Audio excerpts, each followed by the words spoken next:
दूरस्थ शिक्षा का ये topic BA education, BEd, MA education तथा एमएड इन सारे ही कोर्सेज के लिए एक इम्पॉर्टेंट टॉपिक है। इसके साथ ही साथ अगर आप नेट की तैयारी कर रहे हैं तो उसमें भी ये टॉपिक पूछा जाता है। चलिए शुरू करते हैं। आगे आने वाली स्लाइड्स में जब हम दूरस्थ शिक्षा के बारे में बात करेंगे तो इसमें सबसे पहले हम दूरस्थ शिक्षा की प्रस्तावना, उसके इंट्रोडक्शन के बारे में जानेंगे। फिर मीनिंग ऑफ डिस्टेंस एजुकेशन यानी कि दूरस्थ शिक्षा का अर्थ। उसके बाद हम देखेंगे दूरस्थ शिक्षा की विशेषताएं, कैरेक्टरिस्टिक्स ऑफ डिस्टेंस एजुकेशन। फिर दूरस्थ शिक्षा के प्रकार यानी कि टाइप्स और मोड्स ऑफ डिस्टेंस एजुकेशन। और अंत में हम दूरस्थ शिक्षा के लाभ और उसकी सीमाओं पर चर्चा करेंगे। स्टूडेंट्स, दूरस्थ अथवा दूरवर्ती शिक्षा एक प्रकार की निरौपचारिक शिक्षा है जिसमें छात्र और शिक्षक को एक स्थान विशेष या समय विशेष पर उपस्थित होने की बाध्यता नहीं होती है। दूरस्थ शिक्षा की शुरुआत सर्वप्रथम दिल्ली विश्वविद्यालय द्वारा पत्राचार के पाठ्यक्रमों के रूप में हुई। दिल्ली विश्वविद्यालय ने 1962 में एक पायलट स्टडी के तौर पर बीए और बीकॉम के कोर्सेज पत्राचार माध्यम से शुरू किए। इसके पश्चात 1985 में इंदिरा गांधी राष्ट्रीय मुक्त विश्वविद्यालय की स्थापना की गई, जो आज भी हमारे देश में दूरस्थ शिक्षा प्रदान करने वाला एक अग्रणी विश्वविद्यालय है। तकनीकी प्रगति ने दूरस्थ शिक्षा को समय के साथ और मजबूत किया है।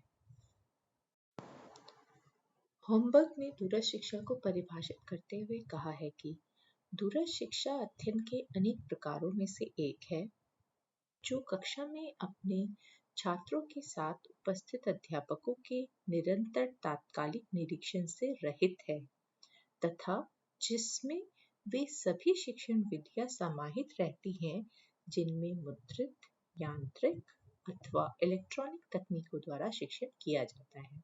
यानी कि दूरस्थ शिक्षा एक अध्ययन की ऐसी विधि है जिसमें अध्यापक का तात्कालिक निरीक्षण नहीं होता, जैसा कि सामान्य कक्षा शिक्षण के दौरान देखा जाता है, वो यहाँ पर नहीं होता। और इसमें मुद्रित यानी कि प्रिंटेड, यांत्रिक यानी कि मैकेनिकल और इलेक्ट्रॉनिक तकनीकों द्वारा शिक्षण किया जाता है। चलिए अब अगली भाषा की तरफ बढ़ते हैं। Doctor SP. कुलश्रेष्ठ ने दूरस्थ शिक्षा को परिभाषित करते हुए कहा है कि दूरस्थ शिक्षा व्यापक तथा अनौपचारिक शिक्षा की एक विधि है जिसमें दूरस्थ स्थानों पर बैठे छात्र शैक्षिक तकनीकी द्वारा प्रायोजित विकल्पों में से ही किन्हीं निश्चित विकल्पों का प्रयोग करते हुए शिक्षा के उद्देश्यों की प्राप्ति करते हैं। यानी कि छात्र दूर स्थानों पर बैठकर शैक्षिक तकनीकी की सहायता से शिक्षा के उद्देश्यों की प्राप्ति करते हैं। और शैक्षिक तकनीकी के वो विकल्प कौन से हो सकते हैं? भली भांति सर्जित स्व अनुदेशन सामग्री, सेल्फ इंस्ट्रक्शनल मटेरियल, पुस्तकें, संदर्भ यानी कि रेफरेंसेस, शोध पत्रिकाएं, research journals, chart, model, poster, अन्य दृश्य सामग्री, टेलीविजन, रेडियो प्रसारण, टेलीकॉन्फ्रेंसिंग और वीडियो कॉन्फ्रेंसिंग आदि।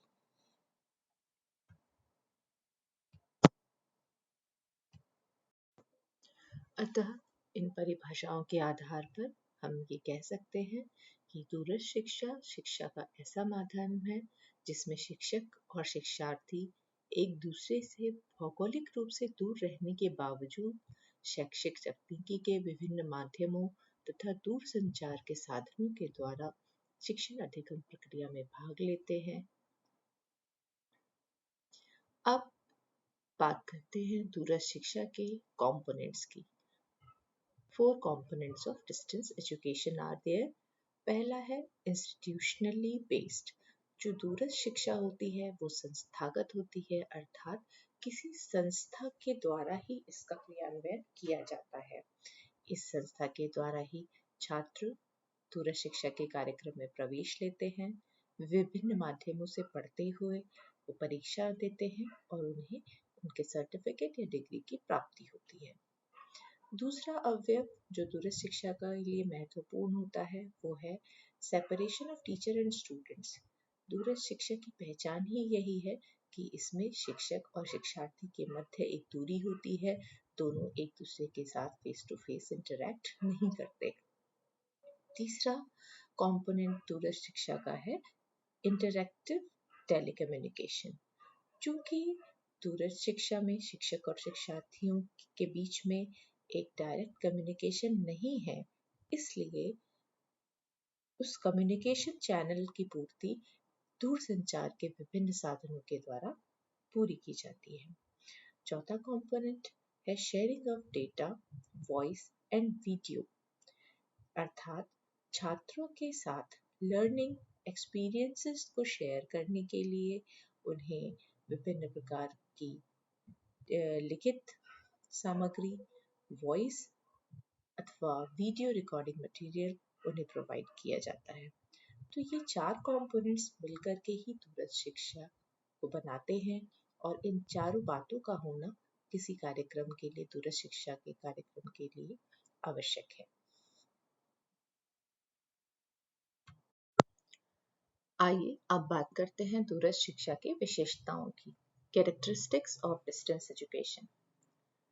पहला पॉइंट है दूरस्थ शिक्षा परंपरागत शिक्षा से भिन्न है। जी हाँ, परंपरागत शिक्षा जिसमें शिक्षक और शिक्षार्थी एक दूसरे के सम्मुख उपस्थित होते हैं, और दूरस्थ शिक्षा वह शिक्षा है जिसमें शिक्षक और शिक्षार्थी के मध्य एक भौतिक अथवा समय की दूरी होती है। दूसरा पॉइंट है यह बहुमाध्यम उपागम है। It's a multimedia approach. इस दूरस्थ शिक्षा को सफल बनाने के लिए शैक्षिक तकनीकी के बहुमाध्यमों का प्रयोग किया जाता है। तीसरा पॉइंट, दूरस्थ शिक्षा में संप्रेषण माध्यमों का प्रयोग को अधिक महत्व दिया जाता है।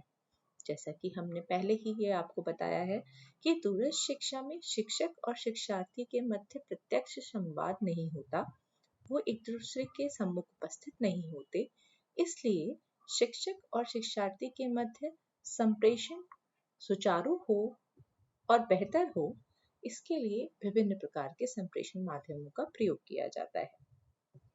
नेक्स्ट, मुद्रित सामग्रियां यानी कि प्रिंटेड मटेरियल, श्रव्य दृश्य साधन, ऑडियो विजुअल एड्स, संगणक, कंप्यूटर आदि गुरु और शिष्य को जोड़ते हैं और पाठ्य वस्तु का वहन करते हैं।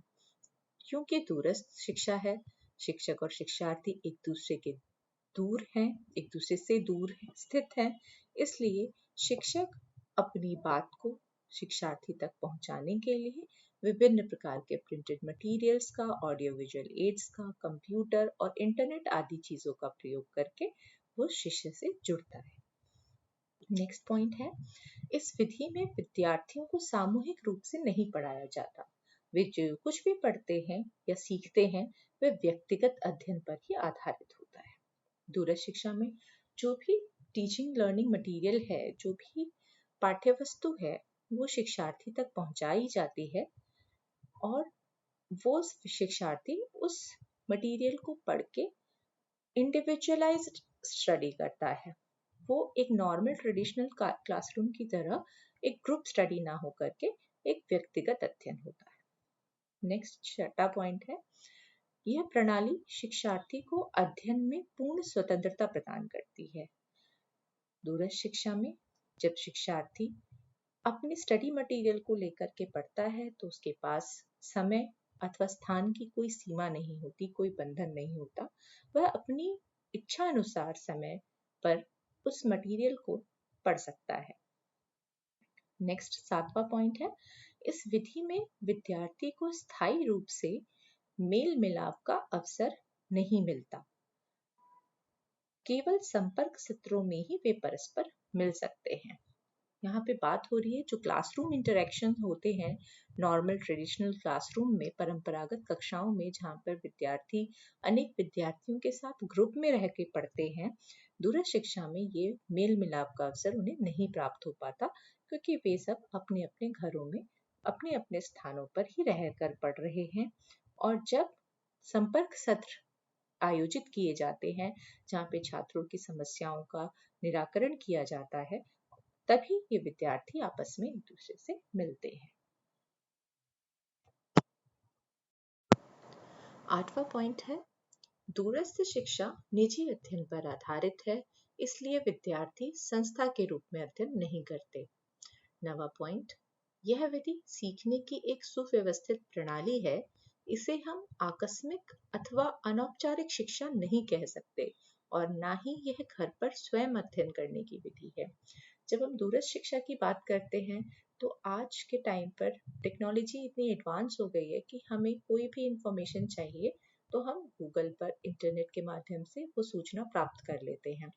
तो यह जो आकस्मिक शिक्षा जो है या हमारे अचानक हमने कुछ सोचा और हमने उसे गूगल पे सर्च कर लिया, वह दूरस्थ शिक्षा नहीं है। मैंने आपको जब दूरस्थ शिक्षा के 4 पॉइंट बताए तब ये पहला पॉइंट यही था कि यह संस्थागत है।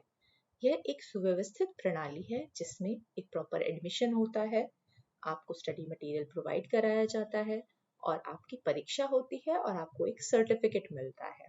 तो यह अनौपचारिक शिक्षा नहीं है, यह निरौपचारिक शिक्षा का एक माध्यम है। नेक्स्ट 10th पॉइंट है, अध्ययन सामग्रियों की योजना और तैयारी तथा छात्र सहायक सेवाएं, इन दोनों पर शैक्षिक संगठनों का प्रभाव रहता है। अध्ययन सामग्री दूरस्थ शिक्षा का एक सबसे महत्वपूर्ण अंग कहा जा सकता है, क्योंकि शिक्षक सीधे शिक्षार्थी तक नहीं पहुंच रहे हैं, वह अध्ययन सामग्री के माध्यम से ही शिक्षार्थियों को अपनी बात बता सक रहे हैं। इसलिए अध्ययन सामग्री की प्रॉपर प्लानिंग, उसको ऑर्गेनाइज करना और किस क्रम में छात्रों को देना है, ये बहुत इम्पोर्टेंट होता है। और इसके साथ में छात्र सहायक सेवाएं, छात्रों को किस तरीके से सपोर्ट करना है, स्टूडेंट सपोर्ट सर्विसेज दूरस्थ शिक्षा के लिए इम्पोर्टेंट है, क्योंकि जैसे पहले भी बताया जा चुका है, छात्र और शिक्षक एक दूसरे के डायरेक्ट कांटेक्ट में नहीं आ रहे हैं।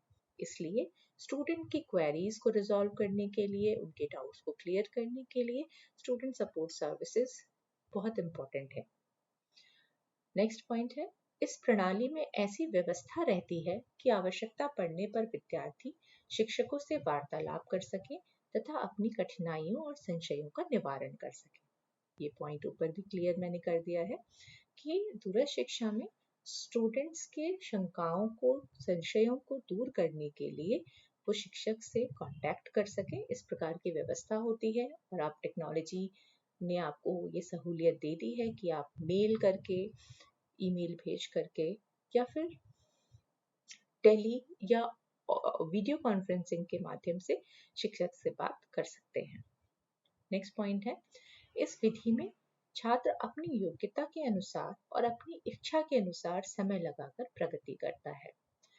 दूरस्थ शिक्षा में जो शिक्षा की एक ऐसी विधि है जिसमें छात्र अपनी योग्यता के अनुसार, उसे एक नॉर्मल क्लासरूम की तरह एक रैट रेस में नहीं जाना है, उसे एक अपना जो भी उसे समय चाहिए उस समय के अनुसार जितना भी समय चाहता है उसे लगा करके अपना टॉपिक या अपना विषय समझ सकता है।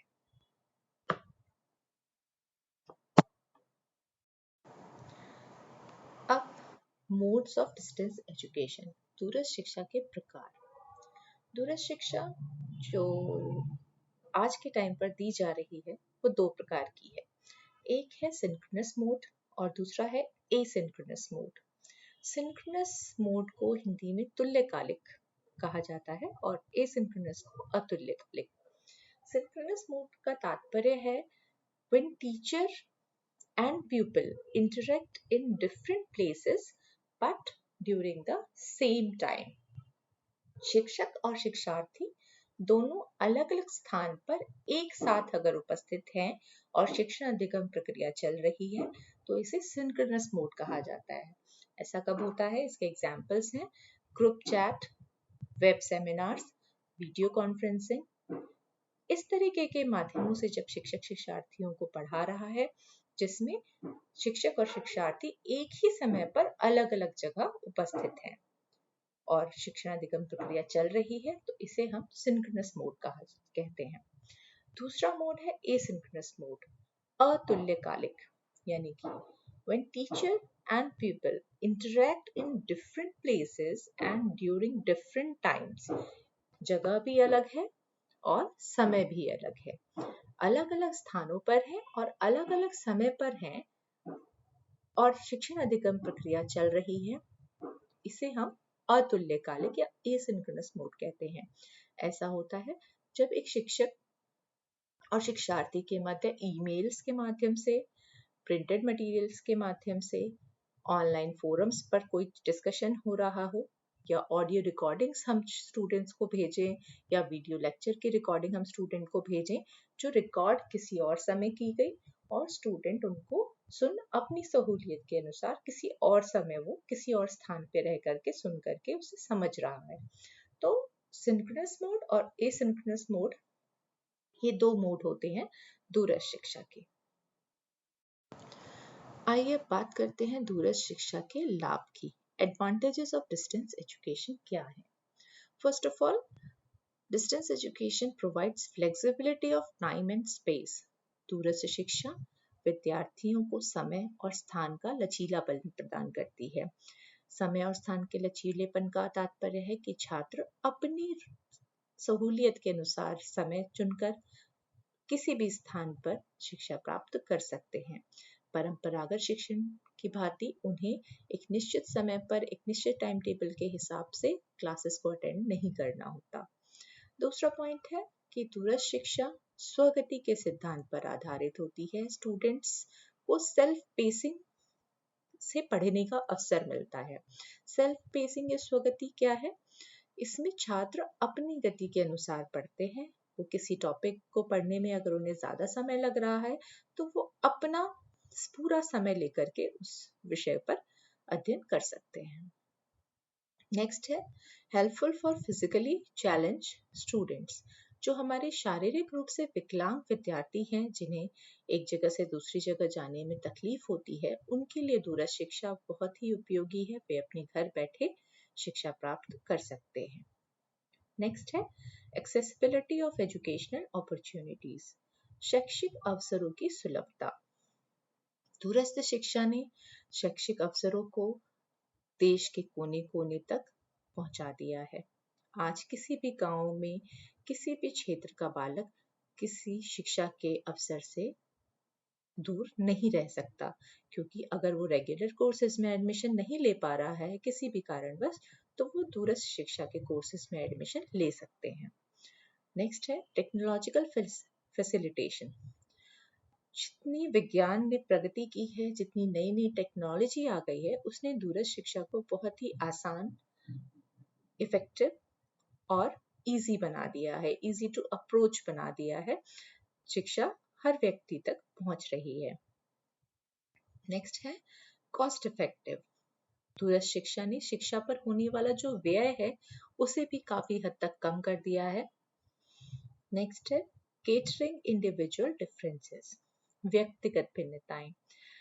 हम सभी जानते हैं कि छात्रों में व्यक्तिगत भिन्नताएं होती हैं। हर छात्र की जो गति होती है वो भिन्न होती है, उसके पढ़ने का तरीका अलग होता है, जो कि एक ट्रेडिशनल क्लासरूम में जहाँ पर टीचर उसको उतने अच्छे से केटर नहीं कर सकता। लेकिन दूरस्थ शिक्षा के माध्यम में, क्योंकि हम यहाँ पर छात्रों को टाइम और स्पेस की फ्लेक्सिबिलिटी दे रहे हैं, सेल्फ पेसिंग से पढ़ने का मौका दे रहे हैं, तो ये सारी चीजें इंडिविजुअल डिफरेंसेस का ध्यान रखने में सहायता करती है। नेक्स्ट है बेनिफिशियल फॉर स्लो लर्नर्स।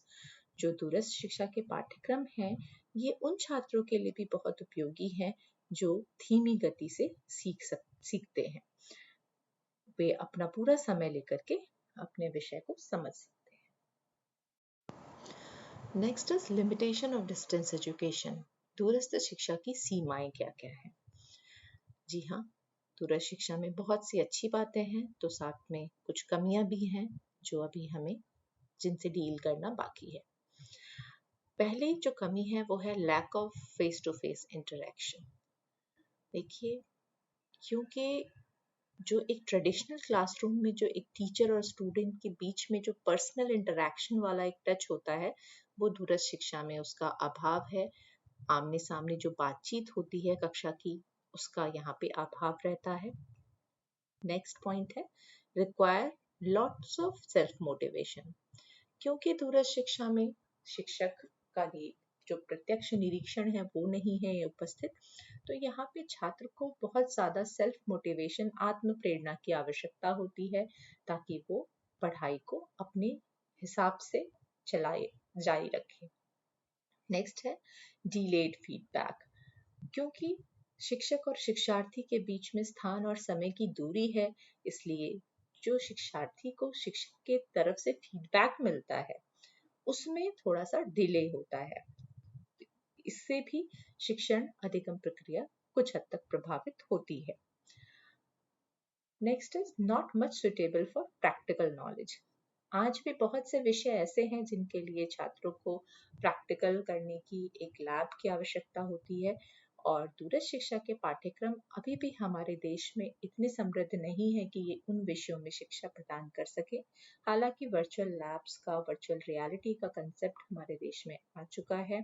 बहुत सी बड़ी बड़ी जो यूनिवर्सिटीज हैं उन्होंने वर्चुअल लैब एस्टैब्लिश कर रखे हैं, लेकिन फिर भी ये अभी इतना सर्व सुगम नहीं है। नेक्स्ट है lack of all round development. दूरस्थ शिक्षा के माध्यम से हम शिक्षार्थियों को ज्ञान तो प्रदान कर सकते हैं, लेकिन एक ट्रेडिशनल क्लासरूम में जो उनका सर्वांगीण विकास होता है, यहाँ पर उसका अभाव रहता है। और लास्ट पॉइंट है lack of good digital infrastructure in remote areas.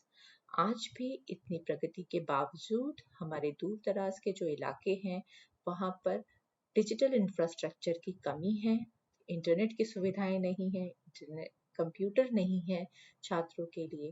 तो ऐसे में जो डिस्टेंस एजुकेशन, जो दूरस्थ शिक्षा है, जो अब धीरे धीरे पूरी तरीके से इंटरनेट और कंप्यूटर पर बेस्ड होती जा रही है, वो उतनी अच्छी तरीके से इन इलाकों में नहीं चल पाती। तो ये कुछ सीमाएं हैं दूरस्थ शिक्षा की जिनसे अभी हमें डील करना। दूरस्थ शिक्षा का अर्थ, उसके प्रकार, उसके गुण, उसकी सीमाएं, ये सब देखने के बाद अंत में मैं इतना ही कहना चाहूँगी कि दूरस्थ शिक्षा वर्तमान समय में उच्च शिक्षा प्रदान करने का एक बहुत अच्छा माध्यम है, और टेक्नोलॉजिकल जितनी भी डेवलपमेंट्स हुए हैं हमारे देश में, इस संसार में, उसने दूरस्थ शिक्षा को बहुत ही रेवोल्यूशनलाइज कर दिया है। मैं कहूँगी दूरस्थ शिक्षा आज इतनी समृद्ध है, इतनी इफेक्टिव है जितनी पहले कभी भी नहीं थी। Distance education has become a major tool for expanding access to education, improving the quality of learning without making it over expensive. दूरस्थ शिक्षा ने शिक्षा की गुणवत्ता में सुधार लाया है। आज छात्र दुनिया के किसी भी कोने में स्थित विशेषज्ञ से पढ़ सकते हैं, उसके विचारों से लाभान्वित हो सकते हैं, और इसमें कोई विशेष खर्च भी नहीं आता। आज देश की तमाम यूनिवर्सिटीज और कॉलेजेस दूरस्थ शिक्षा की ओर फोकस कर रहे हैं। आज दूरस्थ शिक्षा के पाठ्यक्रम जो हैं वो हमारे देश के विकास में छात्रों को एक अच्छी गुणवत्ता वाली शिक्षा प्रदान करने के लिए बहुत अच्छा माध्यम बन सकते हैं, अगर इसकी कुछ कमियों पर हम अपना ध्यान लगाएं और उस पर कार्य